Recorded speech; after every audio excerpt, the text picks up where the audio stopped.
હું ઘણી વાર બોલ્યો છું, કૂતરા હડકાયા બહુ થયા છે યાર. બટકા બીજા ભરે નામ આપણું આવે છે કે તમે એને બતાવ્યું સમજદાર છે, આપણો ખજૂરભાઈ એકલો ન પડી જાય યાર. સત્યના માર્ગે હાલવું છે. શું કામ ઘણા નથી બોલતા કે ભાઈ આમાં કોણ પડે? હવે મેં તો નક્કી જ કર્યું છે કે હું નીકળી છે ખાંદામાંથી, હવે ભલે થઈ જાય. પણ ખજૂર તો મારો ખજૂર છે સાહેબ, જેને ગરીબના આહુડા નુયા છે. અને આજ તમે આની ભેળા નહીં હાલો, આજ તમે સત્યની હારે નહીં હાલો, તો તમે હાલશો કીધી તો મને કહેતા જાવ એટલે આગલા ડાયરા મને ખબર પડે બોલવાની. હાલવું છે ને ખજૂરભાઈ? હું તમને પંપ મારવા નથી આવ્યો ચાઇનાના, પણ એક સાચો માણા, સાચી રાહ માથે હાલવા વાળો માણા. અને હું તો આ માધ્યમથી ગુજરાત ભારત સરકારને એટલું કહું છું, આપણા માન્ય મુખ્યમંત્રીને એટલું કહું છું, આપણા વડાપ્રધાનને એટલું કહું છું, હાથ જોડીને કે એવો કાયદો લાવો કે કોઈ કોઈના પરિવાર, કોઈની બેન દીકરી, કોઈના ઘર વિશે કાંઈ બોલે તો એના ઉપર ગુનો દાખલ કરો, એને કાયદાનું ભાન કરાવો. કોઈ હારા માણાની છબી ખરડાઈ જતી હોય અને આ દુનિયા ટગર ટગર જોવે અને પછી મજબૂર થઈને એને કંઈક કરવું પડે અને પછી એમ કે એકચ્યુઅલી કાયદો હાથમાં લીધો, તો તમે જ કાયદાને કહો ને. એવો કાયદો લાવો ને. વાણી સ્વતંત્રતાનો હક છે, એ મુદ્દાની વાત છે. ભારતમાં વાણી સ્વતંત્રનો હક છે, તમે ગમે એ બોલી શકો, પણ સારું બોલવાનો હક રાખો. કોઈની મા બેન, કોઈનો પરિવાર દેવાજ ખબર બોલે તો એના ઉપર ગુનો લાગુ પડે, કોઈ ચમરબંધી બોલે તો એને લાગુ પડે. આ તો આજકાલ રમત આલે છે. કોઈ હારો માણા આગળ જાતો હોય, કોઈ હારું બોલતો હોય, કોઈ હારું ગાતો હોય, કોઈ હારા કામ કરતો હોય તો બીજા મંડે બોલવા જેમ ફાવે એમ, એની છબીને બગાડવા માટે, ખાંદો મંડે ઉડાડવા, એની છબીને ખરાબ કરવા માટે. સાહેબ, મારે તમારા માધ્યમથી ખજૂરને કેવું છે કે અમે તારે હારેથી જીવવાનું થાય તોય ભલે ને મરવાનું થાય તોય ભલે, તું તારે હારા કામ કરે જા. મારા બાપ, મારો ભોળો નાથ તારી હારે છે. ગરીબ માટે જેને કંઈક કર્યું છે સાહેબ, જેના માથે નળિયા ન હોય, બોભારા માથે પાણી પડતા હોય સોમાહાના, એના ઘરે જઈ જઈ અને મકાન બનાવ્યા. પૈસાની વાત નથી કરતો, ડોનેશન આપે મકાન બને એ તો બરાબર છે, બનતા હોય, પણ પોતાનો પરિવાર મૂકીને ગામો ગામ કિલોમીટર સુધી, હજારો કિલોમીટર એ માણસે કાપ્યા છે ને. તો હજી કહું છું કે આપણે આજ એનો સાથ નહીં આપી તો ખજૂર શહીદ થઈ જાય પછી આપણે ભેળા હાલશું? આવો હારો માણા દુનિયામાંથી વિયો જાય પછી હાલશું? એ વિચાર તમારે કરવાનો છે. તમે સમજદાર છો. ઘણા મને કહેતા તમારે ન બોલાય, તમે આવું કઈ ન બોલતા. એ ખજૂરભાઈ નો વિષય છે, પણ સત્યની ભેળો ન ઉભો રહો તો હું મોટો ખદડો ગણાવું. અને જે થશે એ હવે ભરી પીશું, નસીબ અમારા અને મારા ખજૂરના. પણ તમને એટલું કહું છું કે મારા બાપ, જો તમે સમજદાર હોય, તમે ભણેલા ગણેલા હોય, તમારી આંખે જો જોતા હોય ને, તો આજ આ કળયુગનો આપણો રામ ઈ ખજૂરને એકલો ન મુકતા ગમે એ થઈ જાય, ભેળા હાલવું છે યાર.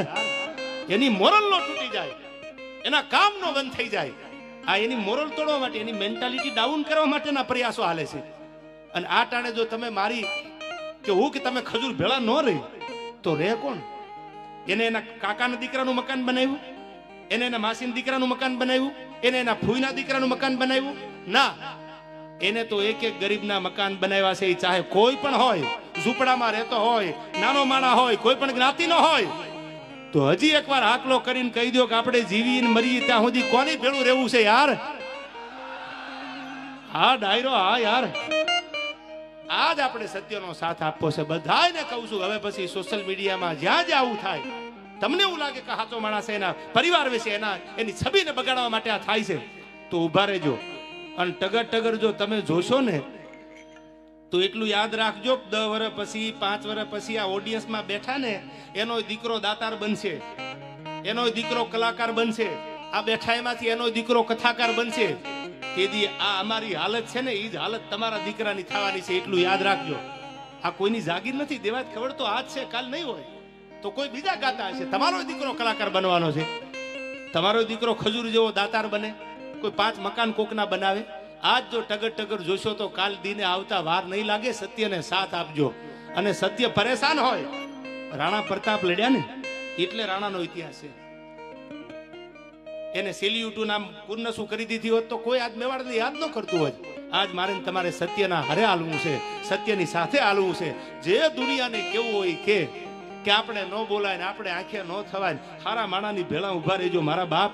હાથ જોડીને તમને એટલું કહું છું, અને સરકારને એવું કહું છું કે એવો કાયદો લાવો કે ન બોલવાનું. કોઈ ફોનમાં કાંઈ પણ બોલે તો એના ઉપર ગુનો દાખલ થાય, એના ઉપર કાયદેસરની કાર્યવાહી થાય, એ ચાહે કોઈ ચમરબંધી હોય.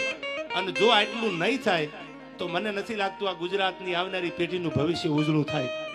મજા આવે બોલી જાય, મજા આવે જિંદગી બગાડીને વયા જાય. પછી માણા મજબૂર થઈને કંઈક કરે એટલે એમ કે કાયદો હાથમાં લીધો. બધા એવા નથી હોતા. સોમાનથી જીવવા વાળા આપણા ગુજરાતમાં આખા ભારતમાં છે યાર. એનું સોમાન જળવાઈ જાય એના માટે જીવજો. યુવાનોને એટલું કહું છું, સોશિયલ મીડિયાનો સદુપયોગ કરજો. તમારે ફેમસ થવા માટે કોઈને ખરાબ ન બોલતા, કોઈના પરિવારનું ખરાબ નહીં બોલતા. દ્વારકાધીશ ઉપર ભરોસો રાખી અને સારું બોલજો. આજ નહીં તો કાલ તમે ફેમસ થશો યાર. આ જિંદગીમાં બધા ઝીરોમાંથી હીરો બન્યા છે, કોઈ જેનીમાંથી હીરો નહોતા યાર. આ યુવાનોને કહું છું. હા મારો ખજૂર, હા કરોડ દિવાળી તારા રાત તપે બાપ. હવે મારે ગીત તમને સંભળાવવું છે, સાંભળજો. ફાંસીના માચડે ચડ્યા હતા યુવાનો માટે કવિએ ગીત લખ્યું છે. અમારો કિરણભાઈ ખાચર ગીતમાં લખે છે કે જી હિંદના હીરાય સિંહ સાદુળા, મારા ભારતી માના પૂત રે, મારા ભારતી માના પૂત.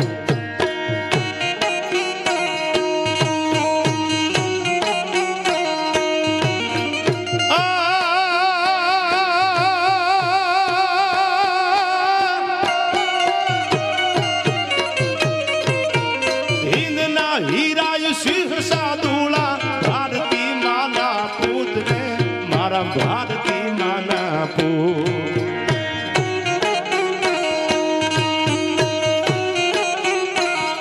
આવજડાની ડાળકું ગાજે, સુરાને શહીદની ગાથા, ભારત માની ભૂમિકા માથે આવજડાની ડાળકું ગાજે.